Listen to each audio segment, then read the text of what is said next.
Earth, the only life-sustaining planet in our solar system. Yet throughout its history, our world has been a planetary punching bag. Anything that crosses the orbit of Earth could one day slam into the Earth. At this very moment, violent celestial heavyweights roam the universe and threaten to deal the Earth a knockout blow. The power would be like setting off the whole world's armament at one time. It would be like standing next to Hiroshima all over the world. Everything in us would get ripped apart, and your body would fly off to infinity. But some scientists and former astronauts are not willing to go down without a fight. They're racing to track down these cosmic killers before they trigger Armageddon.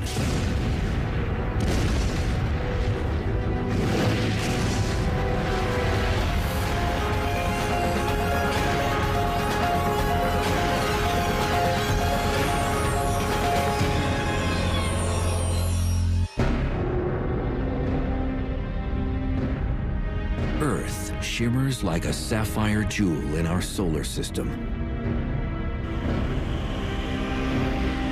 We go about our days unaware that in the far reaches of space, trouble could be headed our way.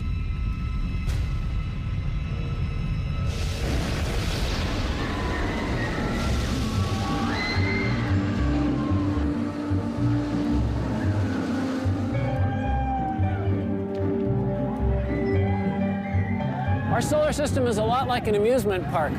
Earth and most of the other objects carve predictable paths around the sun. Normally, everything is calm and smooth.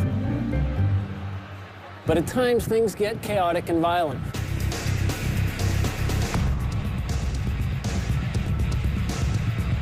Earth can be slammed by space rocks, zapped by deadly space weather, jolted, jostled, and threatened by the object's energy and forces of the cosmos.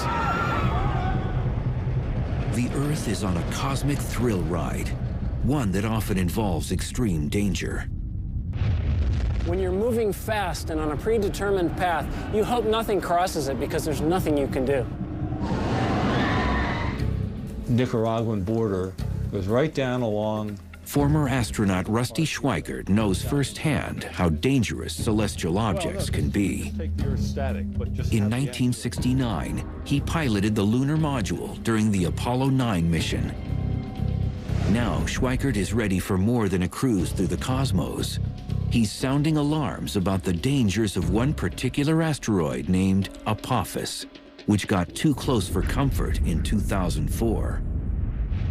It immediately got everybody's attention because the probability of impact was quite high. In fact, it was higher than any impact probability that we had ever seen up until that time. And Schweikert has a terrifying real-life example of just how damaging an impact from an asteroid even smaller than Apophis could be.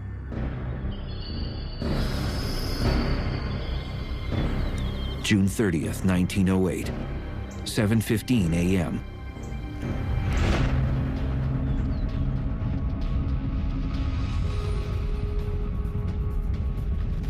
An object half the size of a football field plunged down from space at around 34,000 miles per hour and produced a stream of fiery gas behind it.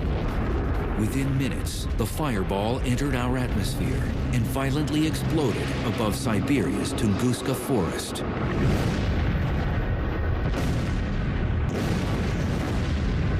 It became the largest explosion on Earth in modern human history. The blast sparked heat waves, which torched 80 million trees in an area over half the size of Rhode Island. Fortunately, no one died as a direct result of the explosion because it was in a thinly populated area. If that asteroid hit just a few hours later, it would not have hit Siberia, it would have hit over Europe. And if that had exploded midair over any of the major cities of Europe, 1 million people would have died like that. For the last 100 years, the Tunguska explosion has been shrouded in controversy. Today, many scientists agree an asteroid caused the blast. Incredibly, it never even impacted the ground. Rather, it exploded 5 miles above Siberia's frozen ground. A small, stony asteroid can't survive the plunge through Earth's atmosphere. When it smacks into the lower atmosphere, doing about 50,000 miles an hour, it's like an egg smashing onto concrete.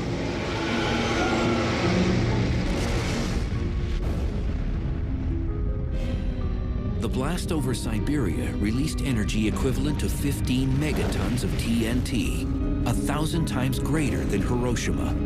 If this were to happen over a large city, it would annihilate it.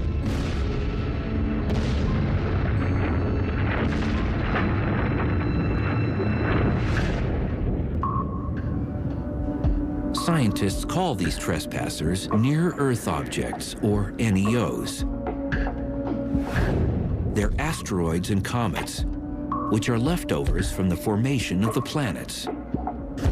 Comets move in the Oort cloud and the Kuiper belt, which is beyond the planet Neptune. Asteroids travel in a band between Jupiter and Mars, but their orbital trip isn't always routine.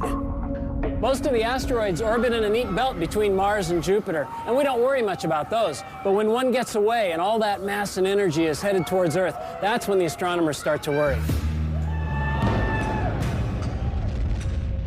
Oftentimes, these cosmic remnants get bumped out of their orbit and head on a collision course with Earth.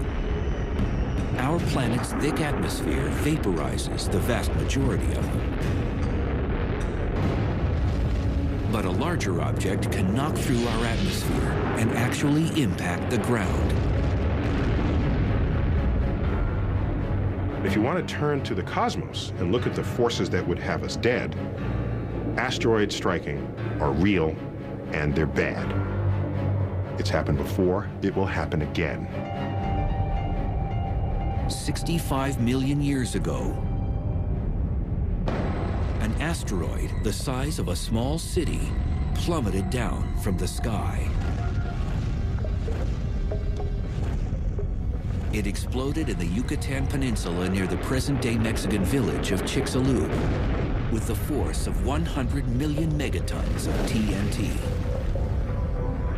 It hits the Earth, cast billions of tons of Earth's crust into the atmosphere, cloaking Earth, blocking out sunlight, knocking out the base of the food chain, and sending a wave of extinction across the tree of life.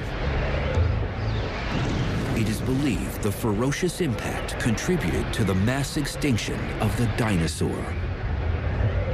We can think of asteroids as being bad things, but were it not for an asteroid, we wouldn't be here today. Our mammal ancestors were running underfoot, trying to avoid being hors d'oeuvres for T-Rex.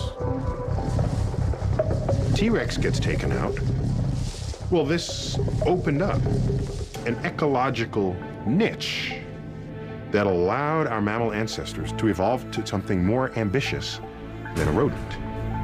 And out comes the primates, and among the primates we have people.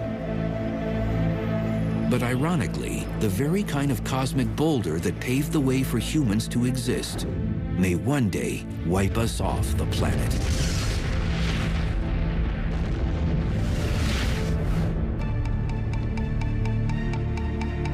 In 1998, Congress urged NASA to detect all the near-Earth objects over a half-mile in diameter or more.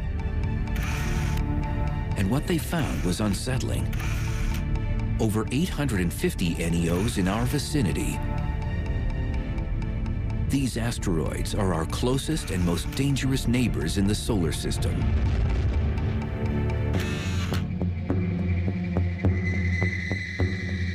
Donald Yeomans heads the NEO program at NASA's Jet Propulsion Laboratory.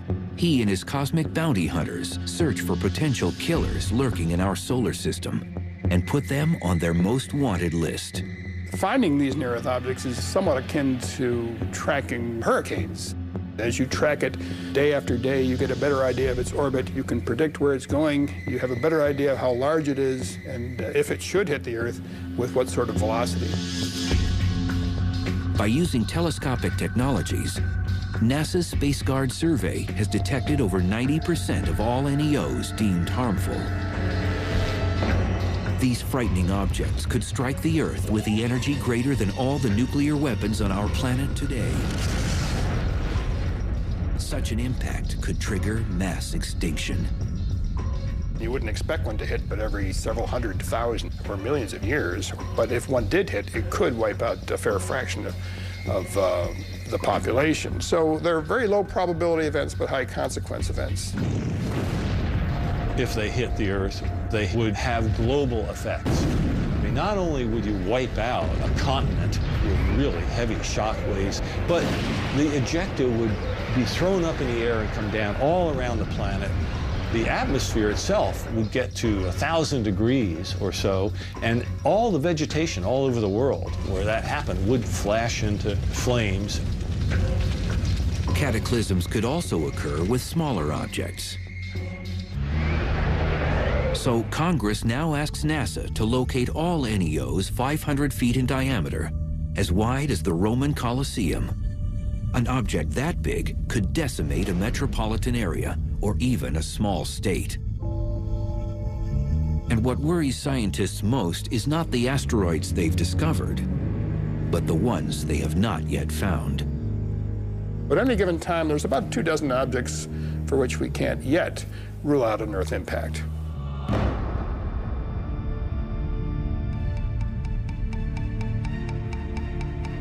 Former astronaut Schweikert has taken the threat of NEOs one step further. He's appeared before Congress to request a special government agency be responsible for protecting the public from space rocks. Today, we have the technology to stop near-Earth objects from impacting the Earth for the rest of history. I mean, and we can literally now begin to reshape the local solar system so that our survival is enhanced. The question is, will we? Or will we go the way of the dinosaurs?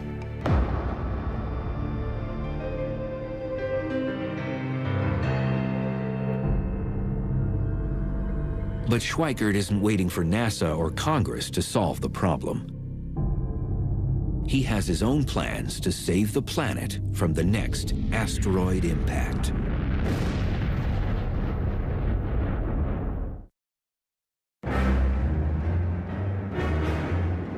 It's hard to believe the Earth has survived over 4.5 billion years, because since its infancy, the planet has taken a beating.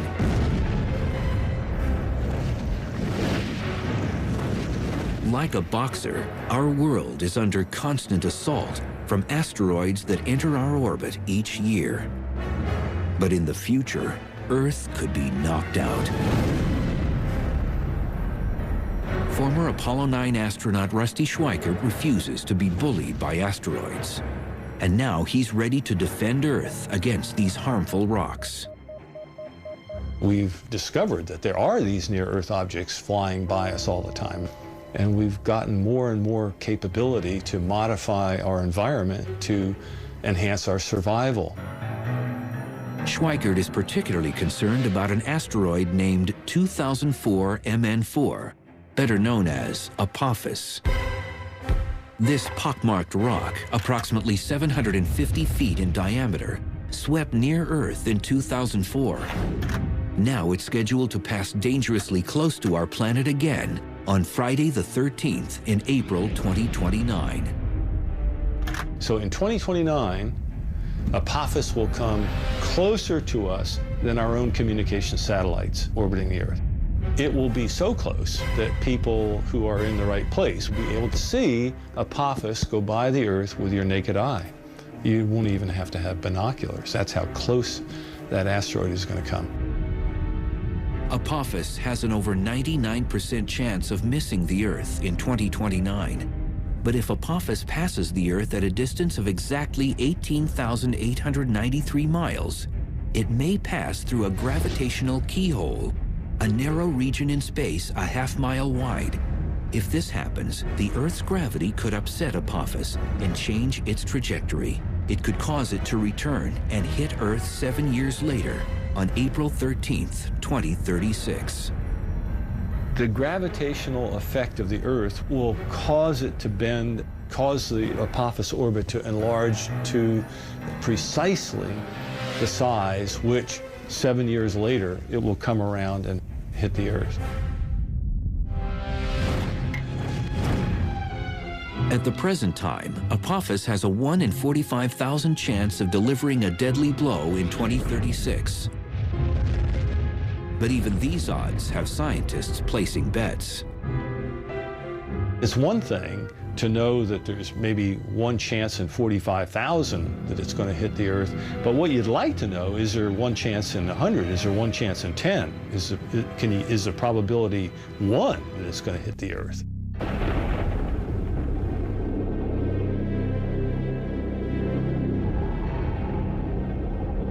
Schweikert believes we must regard Apophis as we would any natural disaster. He's even mapped out where Apophis might strike. You have the date of the impact, the time of the impact, the orbital inclination, and you can make a map. And what that map shows is what I have called a path of risk that goes all the way across the planet. And I look at this and I see a high probability of impact and I say, whoa, you know, where might it hit?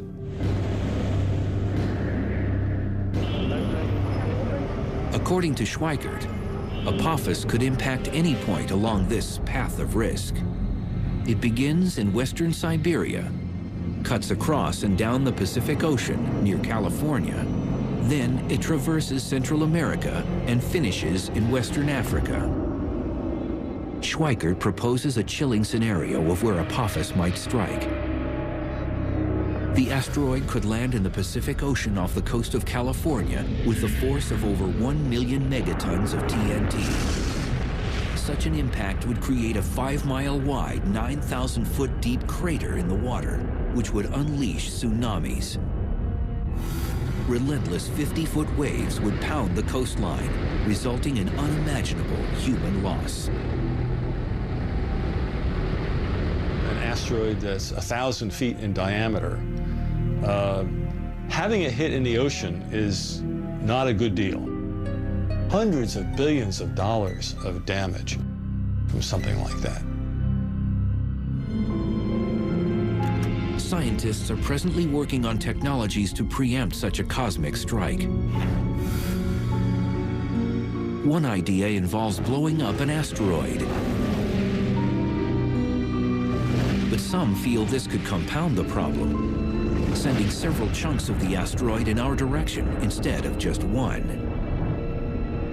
Consequently, Schweikert's new mission is to change the orbit of asteroids that could impact Earth. What you want to do is basically change the asteroid's orbit very, very slightly.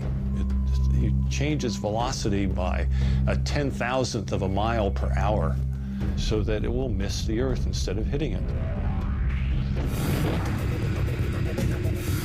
Rusty's colleagues have drafted conceptual designs of spacecraft that could deflect asteroids, particularly Apophis. One would tow harmful asteroids away from Earth. But instead of lassoing the rock like a bull in a rodeo, the tractor will hover in front of it and use gravity as a tow line. If you park in front of an asteroid for a long enough period of time and you stay close enough to it but not touching it, you're going to increase its velocity. Or if you park behind it while it's moving along, you're going to slow it down very slightly. We can change the orbit of an asteroid if we know about it far enough ahead of time. Although a space probe has landed on an asteroid in the past, the most challenging idea is launching a manned mission.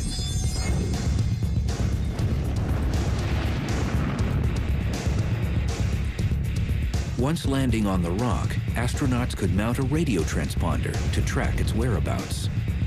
You could just use a robotic mission to go to an asteroid, land, grab a sample, and bring it back. That's not that difficult. What you gain by a manned mission is they can react to interesting areas on the asteroid surface. They could go here, there, and they wouldn't have to rely on remote navigation. Nicaraguan border. Schweikert insists we should remain on high alert regarding asteroid Apophis, and his cause hasn't gone unheard. Now the United Nations plans to draft a treaty which will include who will be responsible for deflecting killer asteroids. That would be a real crime if we are so irresponsible, knowing that this is going to happen, that we continue to do nothing about it.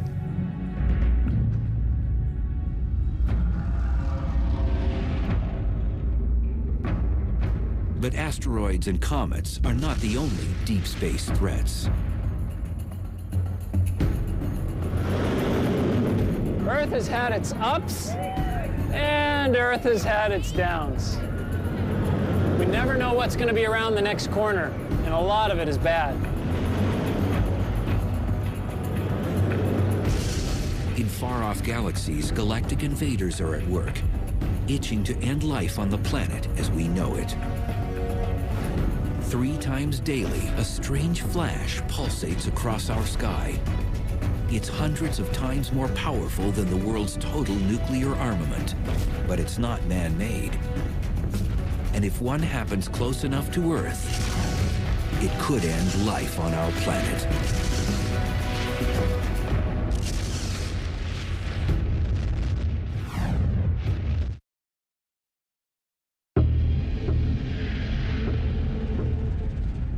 Most Earthlings are unaware of the potential hazards in space, but the list is long and growing. Imagine this.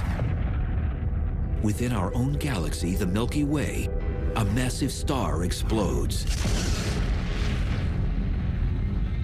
sending a lethal burst of energy rocketing toward our planet. This is a gamma-ray burst, the biggest explosion to rock the universe since the Big Bang. In the cities and countryside below, there's no warning of what's about to happen. And then it strikes. It would be equivalent to standing 1 mile away from Hiroshima, any place on the Earth.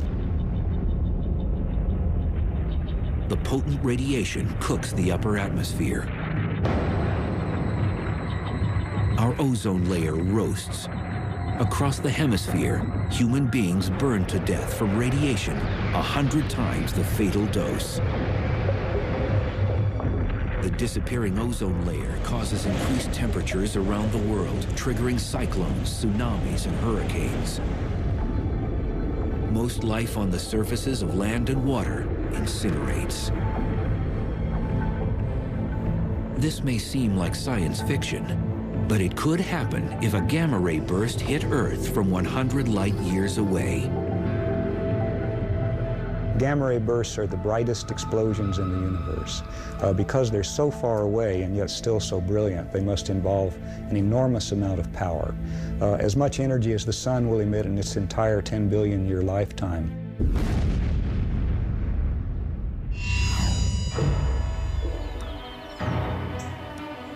As a young student, Stan Woosley always liked experiments that go boom. Now, the work of this astrophysicist is more than child's play. He's one of the galactic detectives trying to uncover the mysteries behind gamma-ray bursts. We know there are many planets and many stars throughout the cosmos, so there may have been countless civilizations that were destroyed by gamma-ray bursts. These peculiar beams of radiation were first spotted in the 1960s. At first, most astronomers believed these gamma-ray bursts must exist in our own galaxy, the Milky Way, because they're so bright. There were reasons for that. One was that if they were outside the galaxy, the energy was almost unbelievable.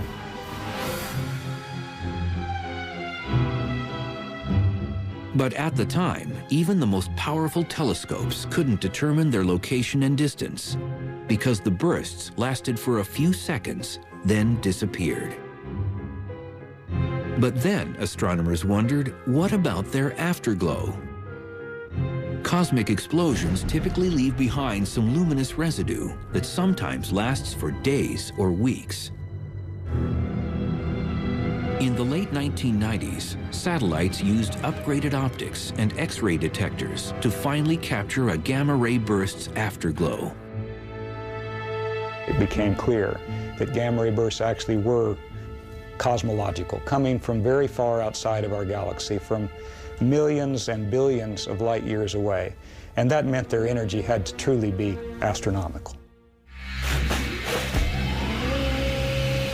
To get some idea of how incredibly bright a gamma ray burst is, we could represent the brightness of our sun by this relatively dim LED, and we could represent the brightness of the gamma ray burst by the very, very intense searchlight that's behind me. Isn't that incredibly bright? Unfortunately, with this comparison, the searchlight is not nearly bright enough to represent fully the gamma ray burst, and in fact, we would need 100 billion such searchlights to have an adequate comparison. The gamma ray burst is equivalent to the brightness of 1,000,000 trillion suns. These massive bursts could decimate Earth. But what causes them? We are quite convinced that the common gamma ray burst comes from the death of a massive star, at least 10 times the mass of the sun. And such stars are quite rare, by the way. Woosley masterminded a groundbreaking model of how gamma-ray bursts may be created. When an extremely massive star dies, it collapses into a black hole. Black holes are created when a collection of matter collapses to such a high density that light itself cannot escape. But Woosley proposes that some of the star resists getting sucked into the center of the black hole. As a result, a high-speed spinning disk of matter forms around it. Within seconds, jets of plasma shoot out from its rotational poles. These beams of energy unleash dangerous gamma rays into space.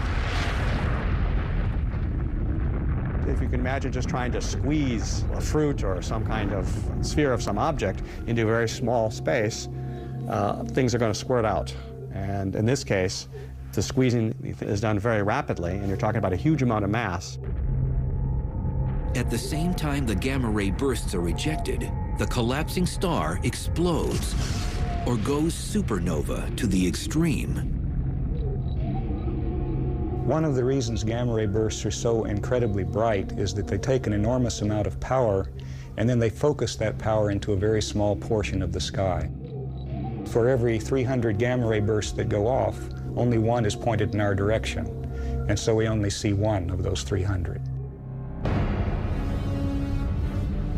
Even if a gamma ray burst were to occur not 100 but 1,000 light years away, the Earth could still face apocalyptic destruction. If a gamma ray burst happened within 1,000 light years of the Earth, then it would be approximately 500 times brighter than the sun and emitting gamma rays. The energy delivered to the Earth's upper atmosphere would be like 100,000 megatons of nuclear explosions. The ozone would be depleted. We'd have acid rain, but we'd also have flash burns, incineration of vegetation, perhaps something resembling nuclear winter. So there could be a global extinction of many species. Now, the far side of the Earth would be a special place to be, because gamma rays don't go through the Earth, and if you were on the other side, you wouldn't get flash burned. But the effects of depleting the ozone and changing the composition of the atmosphere would eventually come to the other side, and there the effects are unknown. Statistically, this ghastly scenario has a 1% chance of happening once in the Earth's entire lifetime. But even these odds aren't reassuring if you're living on the planet at that very moment. If you're caught in the beam, that's a bad day for you. If one of these happens in your galaxy and that beam is coming your way, go hide in a cave, because this is very high energy radiation. It's the kind of energy that will decompose your molecules, and you just don't want to be around when that's happening. There currently are no defense measures to shield us from gamma ray bursts if they happen close to Earth. They travel at the speed of light, 186,000 miles per second. By the time we detect them, they will have already struck our planet. Gamma ray bursts could pose a hazard to the Earth or to anything living that came within their bore site. But as we've seen, they're very infrequent. And there are other things in the heavens and on the Earth that are much more dangerous. Cataclysms routinely erupt in some corner of the universe. And one day, something will snuff out Earth.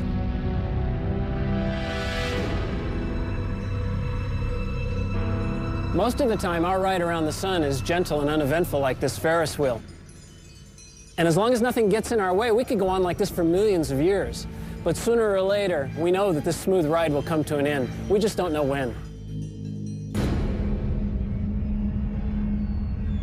Sadly, our planet's ultimate demise will probably come from the very thing that provides us life.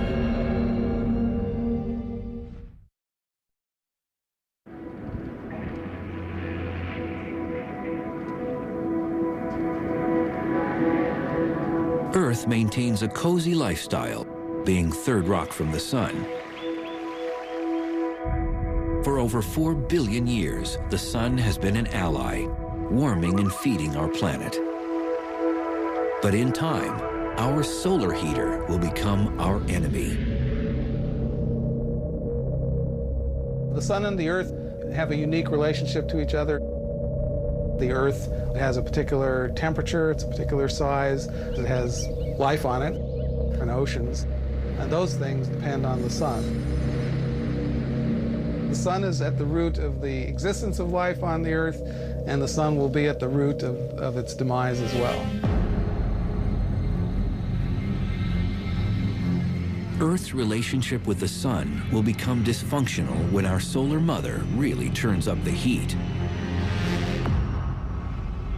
The sun gets hotter because it's burning hydrogen into helium. 4 hydrogen atoms become 1 helium atom. That means there are fewer particles bouncing around inside the sun. And that process basically means that the sun has to get hotter and brighter to hold itself up. As the sun's core gets hotter, its outer parts will swell in size and turn red. If you have a bonfire, you have all this wood there, you build it up, and at some point enough logs get burnt and the thing collapses and you get this huge burst of sparks and it gets much brighter. In a sense, it's like that because the sun is right now burning hydrogen into helium, and the helium is the ash of that, if you like. And then as the sun collapses enough, the ash relights and the helium burns into carbon. And that's when things get really hot. At this point, the sun will expand into a red giant and incinerate most complex life on Earth. When the sun becomes a red giant, it will grow to 30 times its size. So the surface of the sun will actually be out beyond the orbit of Mercury. The luminosity of the sun will go up by like 1,000 times. And that's going to make the Earth so hot that the outer crust, the rocks, the solid part of the Earth, will melt. The whole planet would be a glowing ball of lava. The sun will fry the inner planets, and even though the sun will become red and cooler, the Earth will be much hotter. Just leave the Earth a burnt cinder, like a charcoal briquette. So that would be bad for life on Earth. And the Earth's hellish fate isn't over. As a red giant, the sun will fluctuate in size before collapsing into a white dwarf. The sun that was huge suddenly becomes the sun that's very small and extremely dense.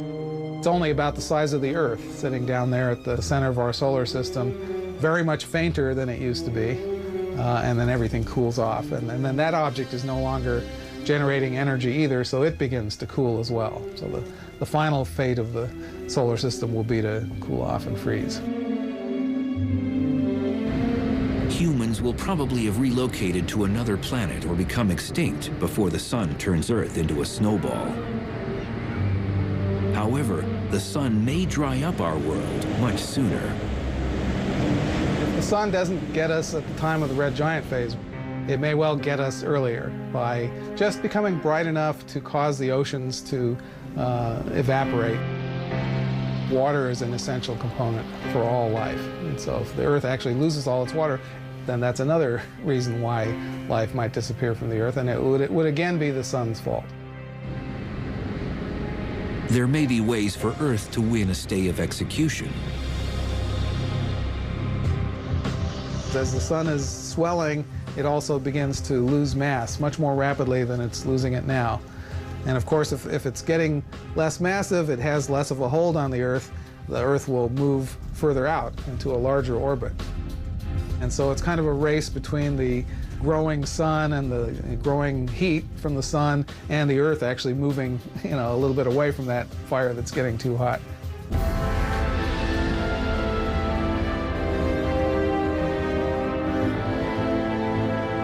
If our planet somehow manages to avoid getting fried or frozen by the sun, its future remains increasingly bleak.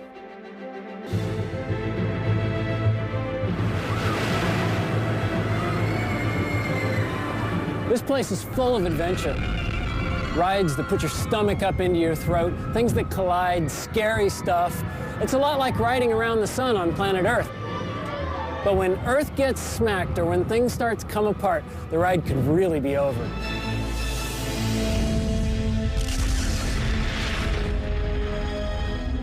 I don't know what that means for the universe to end, because I like time. I live in it. So it's hard to imagine time ending. Today, scientists contemplate our inevitable fate. In the distant future, the Earth and the entire universe may face the ultimate cosmic monster.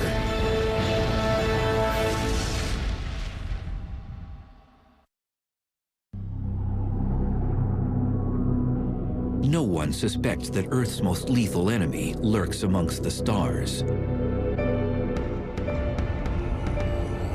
But in the future, and without prior warning, a cosmic Grim Reaper will unleash the ultimate Armageddon.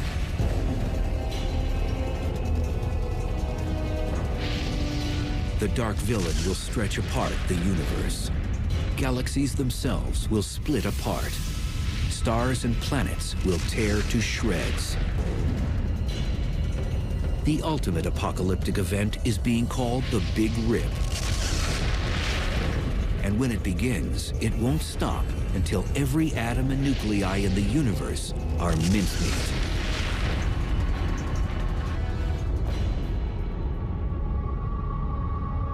The Big Rip, it really is the end of the universe. It's not like we're the last ones at the party wondering what's going on and we can go do something else. It's really like you've turned off all the lights and the universe just ends.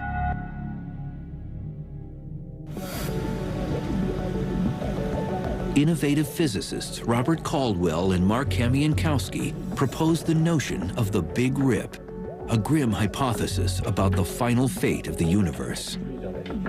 We used to think that the universe, which is currently expanding, could reach a point of maximum expansion.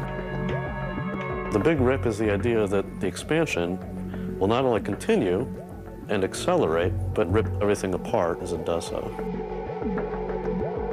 Caldwell and Kamiankowski calculated that the universe is expanding at an alarming and increasing pace, and that something is sucking everything outward like a vacuum. Acting like a galactic vice squad, these young scientists hunt for the cosmic killer. They believe a mysterious phenomenon called dark energy may be the culprit. Figuring out what dark energy is probably the #1 goal of cosmologists today. Dark energy is dark, so you can't see it. We can feel what it is. We feel it through its effects on the gravitational behavior of the universe. There could be some dark energy in this room, under the chair. It's only when you look at its properties on really big cosmological length scales, billions of light years across, that you start to see the cumulative effects of the dark energy. It causes things to be pushed farther away from each other and contributes to the expansion of the universe in a quickening pace. Edwin Hubble, whom the Hubble telescope is named after, first discovered the universe is expanding back in the 1920s. But it wasn't until 1998 when a crack team of scientists measured that this expansion is moving like a runaway train. A nice analogy is to imagine that the universe, our three-dimensional space, is like the surface of a rubber balloon that I'm blowing up. Okay, I'm going to blow up the balloon as a demonstration of the effects of the expansion of the universe. As the balloon gets bigger, that's the depiction of the expansion of galaxies. There's galaxy, another one. Where's our galaxy? Okay, we live there. Okay, that's our home. As the universe expands, every other galaxy gets farther away from us.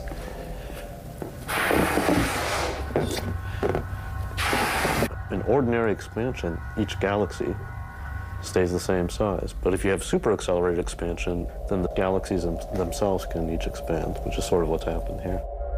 If I could blow it up fast enough to depict a big rip, then the balloon would explode. That's like space-time not being able to take it and coming to an end. So instead, we'll just pop a hole in the balloon. That's the big rip. According to Caldwell and Kamiankowski, the universe has no hope of surviving the Big Rip. They've even come up with a countdown to this apocalyptic event. The Big Rip kind of rolls up its sleeves and progressively takes apart the universe layer by layer, working from the outside in, going from the largest scales to the smallest scales. 1 billion years to pull apart clusters of galaxies, then hundreds of millions of years to pull apart galaxies themselves, and then down to the size of a solar system, we're talking hundreds of thousands of years, and then to tear apart the Earth itself would take less than an hour. It's kind of interesting to think about what that would look like. If I'm in my protective capsule watching things happen, I would see this wall of darkness that starts coming towards us. I would no longer, at that point, be able to see any stars. The Earth, layer by layer, will be peeled off and ejected away.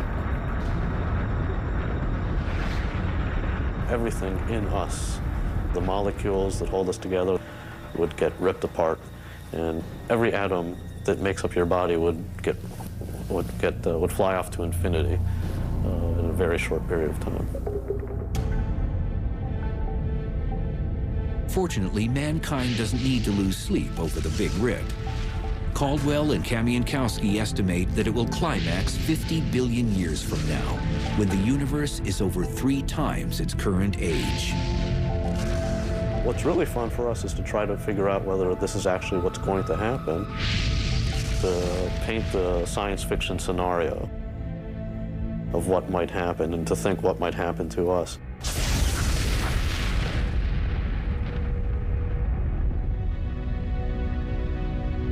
Deep space threats are real. Some could harm us tomorrow, others in the far future. But one thing's certain, something will terminate Earth and probably the entire universe once and for all. It's only a matter of time. It's useful to sometimes think about how fragile our life is here on Earth, that maybe we aren't going to be here for eternity. Maybe there's a hope, but the way it looks, the universe just ends, and that's it.